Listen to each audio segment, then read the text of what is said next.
comment, and then we'll take your questions. John, as you go forward to the 2021 season, just what are you looking forward to as the campaign gets underway? I'm excited to go to work with the guys. I think we're all excited to go to work in this camp, get ready, and I'm excited to take the field this 2021 football season. Appreciate that. If you have questions, please raise your hand. We'll get a microphone to you. We're going to start right here in the center section over on the left aisle. Hey, John, Nick Kelly from the Tuscaloosa News. You guys added Jameson Williams this offseason. What stands out to you about him so far? I think J-Mo is a really great addition to our offense. I think he's going to add a lot of speed to our offense, and I think it's just going to help make us more dynamic. Okay, we'll stay on that same side along the left-hand aisle. Aaron Suttles, The Athletic. What are your impressions of the secondary this year? There's been a lot made of there's more experience coming back on defense this year. Last year was more offensive experience. But your impression so far of the secondary? Yeah, I definitely think our secondary is a lot more experienced this year. I think our secondary will be really strong, and I think our defense as a whole will be really strong. Okay, we'll go over here on the left-hand side, third row.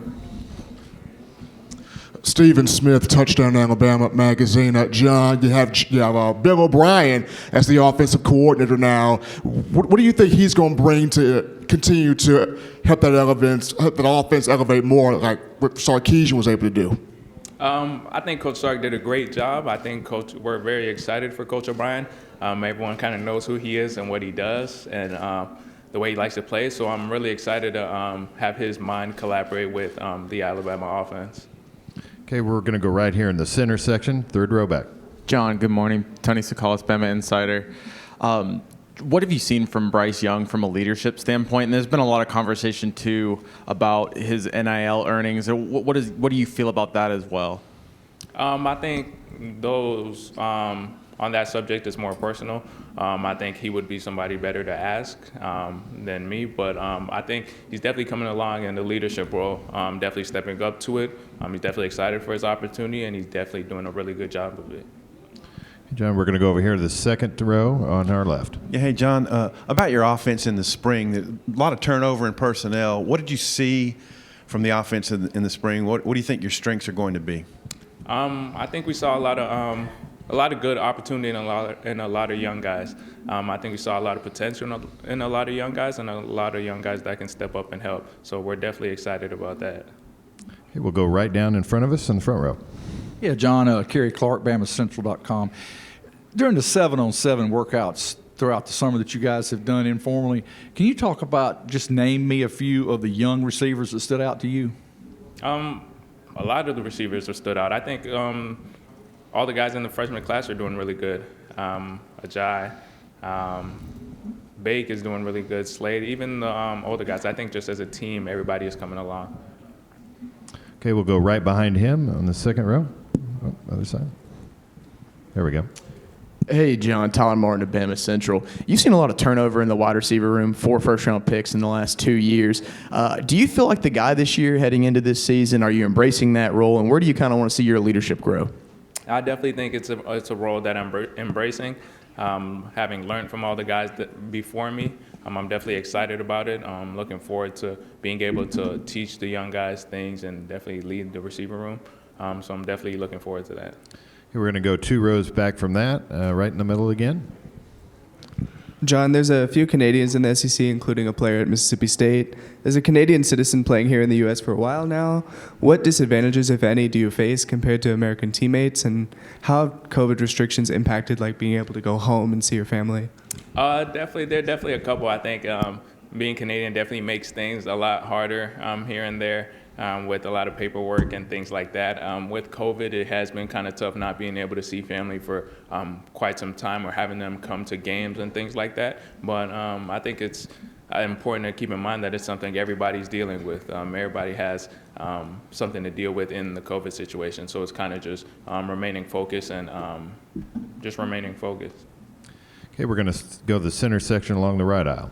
Hey, John, Jordan Hill with Opelika Auburn News. I want to ask you about a guy in our coverage area, Christian Story, who's been adjusting as a defensive back there. Just what have you seen from him on the other side and the potential he has going forward?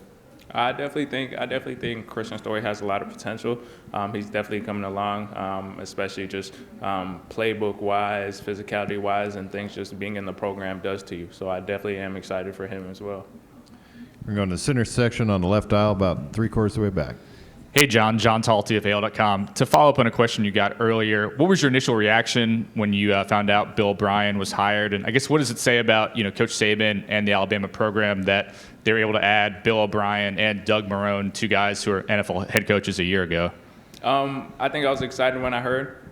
Just excited to work with them. I think it would be a great opportunity for me to learn a lot, and I think it says a lot to the program of Alabama, the fact that you can have two head coaches on your staff. I think it just says a lot to the type of coaching you're going to get and the type of team you're going to have. Okay, we'll stay on that same side, about 4 rows in front of that. Joe Goodman, AL.com. Just to follow up on a previous question, when's the last time that you have seen your family in person?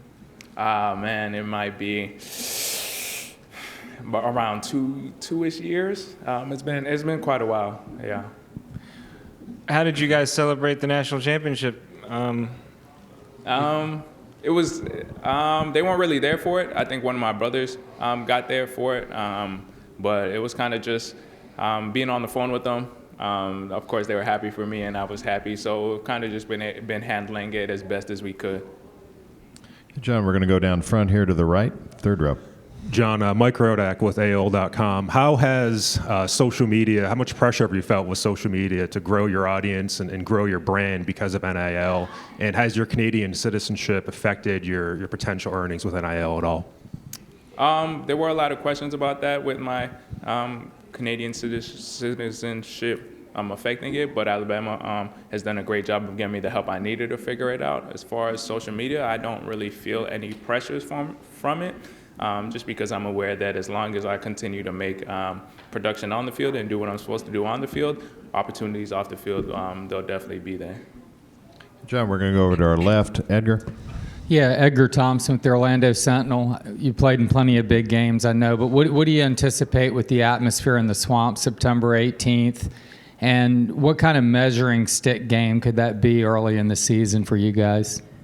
I think it'll be exciting. I'm really excited for that, especially knowing that we're going to be playing a good team and we're going to be in a great atmosphere. So I think that'd definitely be exciting. And like you said, early on in the season, I think it will be a good challenge for us. Okay, if you have other questions, we've got one up here in front. Jessica, if we can get one to here to Bob on the front left. Thanks. Hey, John. Bob Holt, Arkansas Democrat Gazette. How you doing? Good. How are you? I think the last 3 Alabama quarterbacks have all been first-round draft picks. I know Bryce hadn't taken a snap yet, but what's impressed you about him? Where do you think he fits in? How good could he be? I think Bryce has an endless potential. I'm excited to see him play. I think just working with him and knowing him as a friend, I'm really excited for him to get a shot. Okay, we'll go in the center section along the right-hand aisle. Conor O'Gara, Saturday Down South. What's the biggest thing that Devontae Smith taught you? I think just the biggest thing I learned from him was work ethic. Just being able to actually just work day in and day out and try and bring your best self day in and day out. Okay, other questions for John? We've got one over here on the right-hand side. Robert Sesson, the Bryan College Station Eagle. Last year, you kind of had your breakout game against Texas A&M. What was different from that game than your previous 14 games, do you feel? I think that was our second game. And I think I just being able to be on the field more, just getting more time on the field and the ability and time to actually showcase my talents and things like that. So I think that was definitely just it. Okay, we'll go back down here in front to Bob.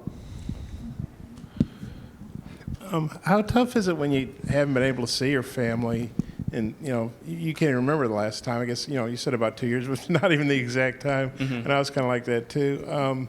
And besides your family, you created a lot of Alabama fans in Canada. Do you think? Yeah, I definitely think so. It has been tough, but I definitely always remind myself that even since high school, going to boarding school off, definitely making a sacrifice. And definitely just working here to make a sacrifice for my family, and hopefully one day it could pay off for them. We're going to go all the way to the back of the right of the room. Hey, John. Matt Baker with the Tampa Bay Times. You probably haven't done a ton of looking at Miami yet in week 1, but I'm curious, what are your kind of initial thoughts of the Canes? I've definitely took a peek at them. I'm excited to play them, first of all, as the first game. I know they're going to be really good, especially their quarterback, their leading safety. I know they'll have a good defense. They always have some exotic calls on defense, so I'm definitely excited to play that. We'll go over along the left-hand side, Mike. Mike Bianchi, Orlando Sentinel. I know there's been a lot of discussion among players and coaches about whether to get the vaccine, not to get the vaccine. As somebody who hasn't seen their family for a couple of years because of the pandemic, what's your philosophy on getting the vaccine or not getting it? I think everybody just has to make the best decision for themselves. I think at Alabama, our coaches and our staff has done a great job of kind of just informing us, bringing people in to talk to us and make us aware. And I think at the end of the day, everybody just has to make the best decision they think is best for themselves and their family. Personally, I know that most of our team and our staff is vaccinated. So, yeah. Okay, we'll go down here in the front, the second row. Tom? John, when you came to Alabama, already several national championships under Nick Saban. I'm wondering, taking everyone's best shot and trying to sustain the level that Alabama football has been on, how does that happen? How are you guys able to be up there challenging every year? I definitely think it happens. It definitely happens behind the scenes. I definitely think it happens because of all the work we put in, how committed we are, and the sacrifices we make in the off season. I think that's why the results continue to look the same. So I definitely think it's because of the atmosphere and the culture, and just the standard of the guys buying in. Okay, we'll take one final question over on our right on the near aisle. Drew DeArmond, WZZN Radio, Huntsville, Alabama. I wanted to ask you, John, real quickly. Your position coach, Holman Wiggins, is the last holdover from the offensive staff.